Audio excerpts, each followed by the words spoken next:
Some of applications of trigonometry అనే unit 9th యూనిట్లోని 4th some. అక్కడ ఒకే ఒక ఎక్సర్సైజ్ ఉంది. ఓకే, మీరు ప్లేలిస్ట్కి వెళ్ళి ప్రతిదాన్ని నీట్గా చెక్ చేసుకొని చూడండి. ప్లేలిస్ట్లో అయితే మీకు ఆల్రెడీ ట్రయాంగిల్స్ అనే యూనిట్, ట్రిగ్నోమెట్రీ అనే యూనిట్లు ఆల్రెడీ కంప్లీట్గా చెప్పడం జరిగింది. ఓకే, ఎవ్రీ 10 days ఒక యూనిట్ని కంప్లీట్ చేద్దామని మా target.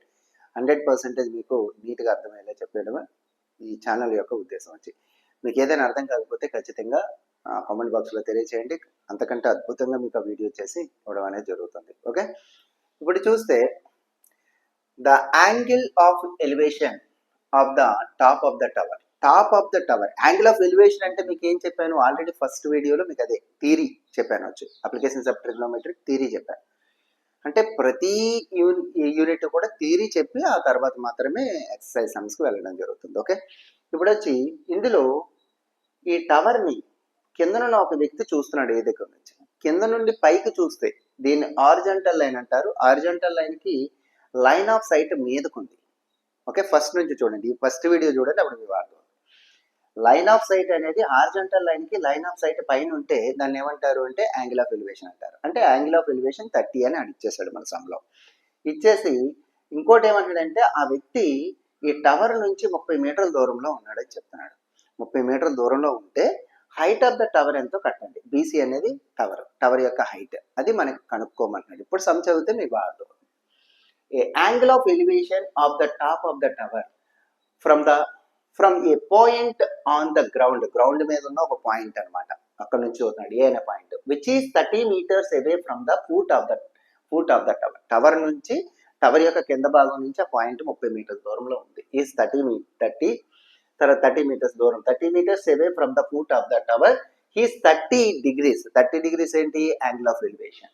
Find the height of the tower ఎంతో కనుక్కోండి అంటున్నాడు. వచ్చేసాం ఈజీయెస్ట్ సమ్. ఓకే, చాలా ఈజీగా చేసేద్దాం. అయితే ఇందులో చిన్న లాజిక్ మీద సంబంధం నడుస్తుంది. లాజిక్ పట్టేయండి ఫస్ట్, ఇంక యూనిట్ మొత్తం అంతా ఈజీ. లాజిక్ ఏంటంటే 1 angle 1 side మనకు అది ఇస్తాడు. 1 angle 1 side ఇస్తే నీకు ఏ సైడ్ కావాలో అది తెలుసుకో ఫస్ట్. ఈ సైడ్ మనకు కావాలి. మనకి ఇచ్చిన యాంగిల్కి ఆపోజిట్లో ఉండే సైడ్ని ఆపోజిట్ సైడ్ అంటారు. మనకి ఇచ్చిన యాంగిల్కి పక్కన ఉండేటటువంటి సైడ్ని అడ్జసెంట్ సైడ్ అంటారు. అయితే కొద్దిమందికి డౌట్ వస్తుంది, మనకి ఇచ్చినటువంటి ఈ యాంగిల్కి పక్కన ఇది కూడా పక్కనే కదా ఉంది సార్. కాదు, 90 degrees ఆపోజిట్లో ఉండే సైడ్ని హైపోటెనస్ అని అంటారు. Okay, clear. ఇప్పుడు మనకి హైట్ ఆఫ్ ద అంటే ఇది కావాలంటే ఏంటి కావాలి, ఆపోజిట్ సైడ్ కావాలి. మనం ఎప్పుడైనా ఒక సైడ్ కనుక్కోవాలంటే తెలియని సైడు తెలిసిన సైడు ఈ రెండింటికి రిలేషన్ ఏంటో తెలుసుకోవాలి. ఈ రెండింటికి రిలేషన్ ఏంటి, opposite side by adjacent side tan θ, లేదు adjacent side by opposite side cot θ. ఈ రెండింటిలో ఏది తీసుకుని నీకు సమ్ వచ్చేస్తుంది. ఆ రెండింటికి రిలేషన్ ఉండేది. ఓకేనా.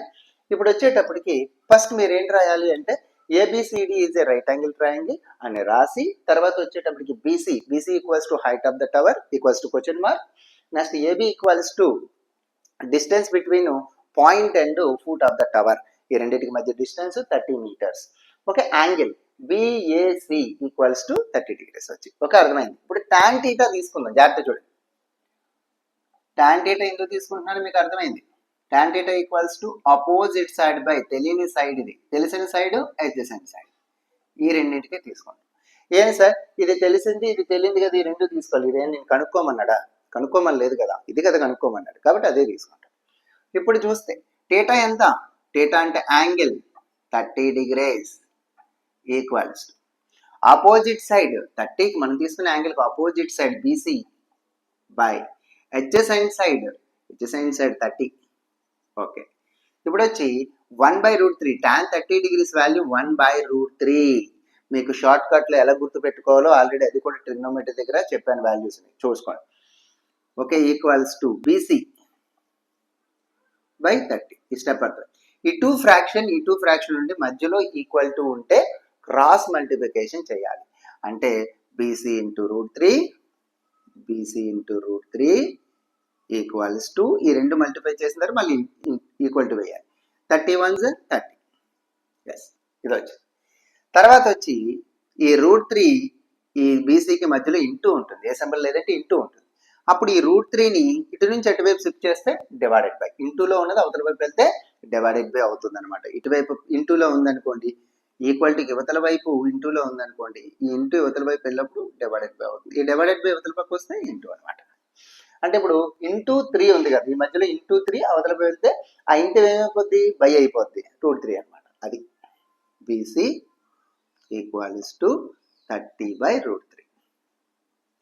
ఎప్పుడైనా ఆల్రెడీ ప్రీవియస్ వీడియోలో చెప్పాను, ఇలా ఉన్నప్పుడు డినోమినేటర్లో రూట్ వాల్యూలు ఉన్నప్పుడు రేషనలైజ్ చేస్తాం. రేషనలైజ్ ఎందుకు చేస్తామని చెప్పాను, రేషనలైజ్ ఎందుకు చేస్తాము అంటే డినోమినేటర్లో రూట్ వాల్యూ తీసేయడానికి. రూట్లు ఏమైనా డినోమినేటర్లో ఉంటే అవి రూట్లు ఉండకుండా చేయడం కోసం డినోమినేటర్లో మనం రేషనలైజ్ చేస్తాం.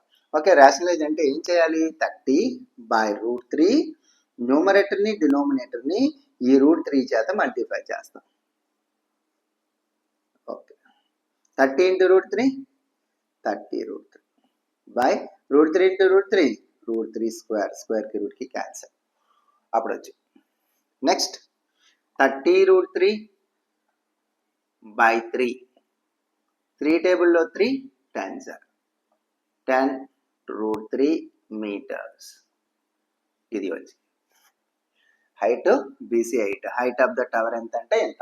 లేదని ఇంకా చేస్తాను అనుకున్నట్టయితే √3 వాల్యూ వేసుకొని మల్టిప్లై చేయండి. √3 వాల్యూ 1.732, ఈ వాల్యూ ఇక్కడ వేసుకొని మల్టిప్లై చేసి ఆన్సర్ రాయొచ్చు. ఓకే, లేదు అక్కడతోనే వదిలేయచ్చు. Thank you for watching.